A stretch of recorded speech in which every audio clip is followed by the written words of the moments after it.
El análisis, la opinión y la polémica. Cara a cara. Con los periodistas Marcos Arana y Pablo Latapí.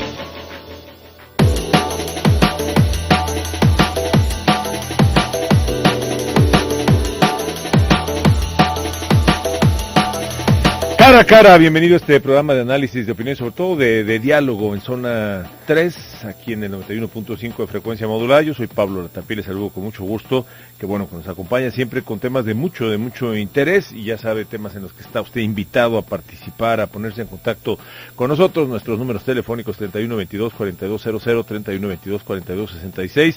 En Twitter estamos como @zona 3 noticias y también Pablo Latapí, y saludo con mucho gusto a mi compañero y amigo, colega con quien comparto estos micrófonos, Marcos Arana. Marcos, ¿cómo estás?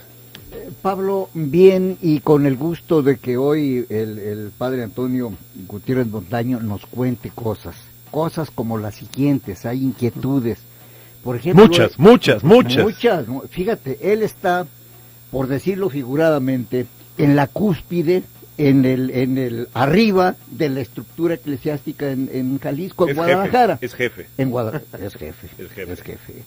Y entonces, él tiene una atalaya de donde puede ver el panorama diferente del que lo vemos nosotros, porque nosotros estamos en un nivel de piso.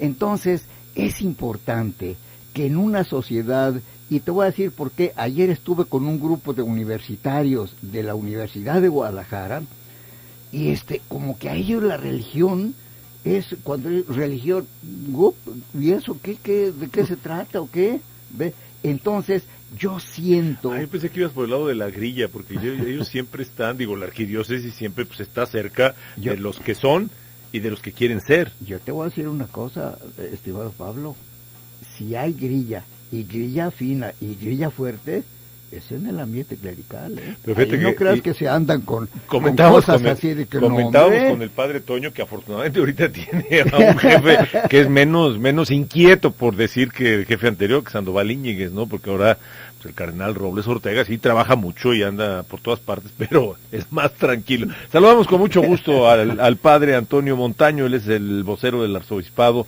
aquí en Guadalajara. Padre Toño, nos da mucho gusto tenerle aquí, y le voy a decir por qué.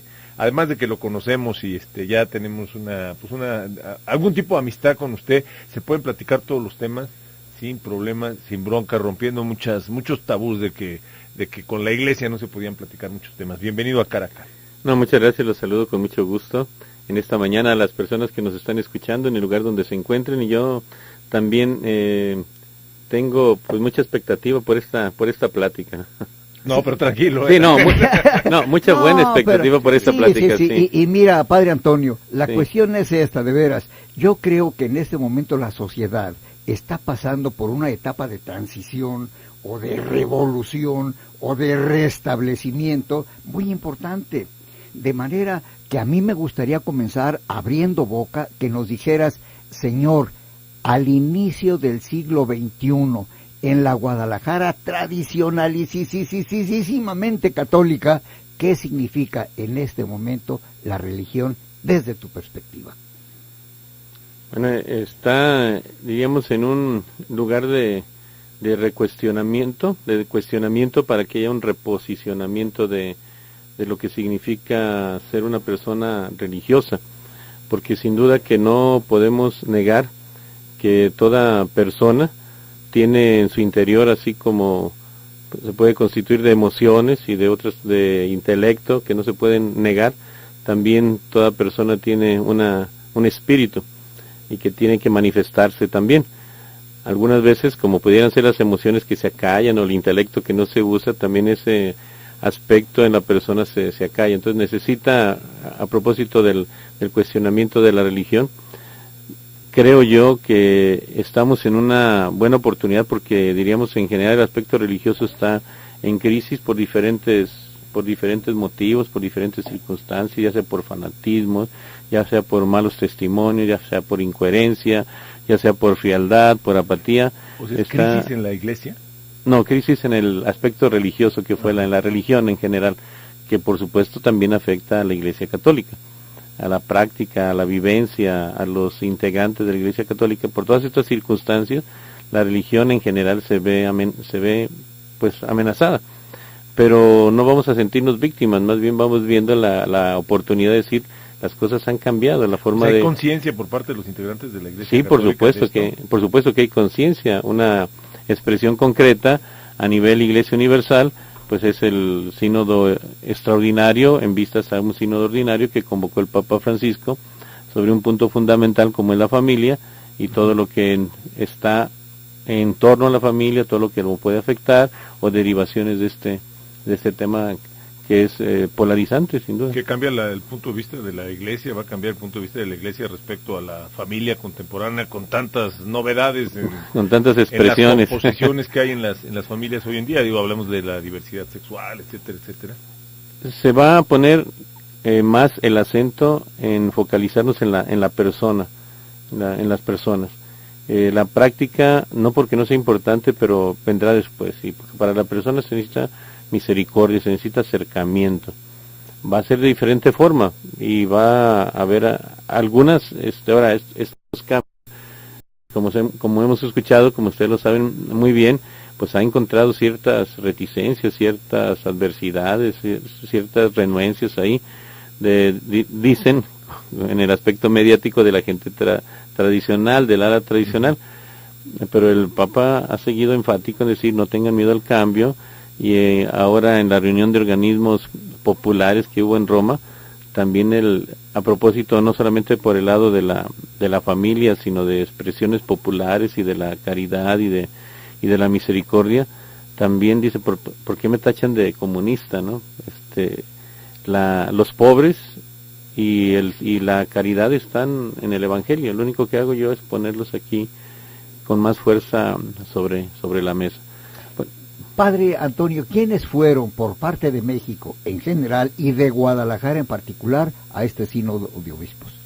Fueron 3 personas por su carácter representativo de México. Fue Monseñor Carlos Aguiar Retes, que es arzobispo de Tlalnepantla, pero él fue en su carácter de presidente de la Conferencia del Episcopado Latinoamericano.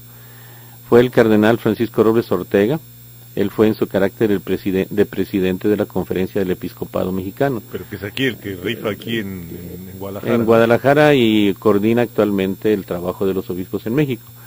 Y fue el obispo de Piedras Negras, invitado particularmente por el Papa, porque cuando fue la visita ad limina el año pasado, tuvieron un diálogo personales del obispo de Piedras Negras y el Papa, y parece que le importó mucho lo que le dijo este obispo al Papa sobre la familia, sobre asuntos sobre la familia. Entonces fue invitado especial del Papa.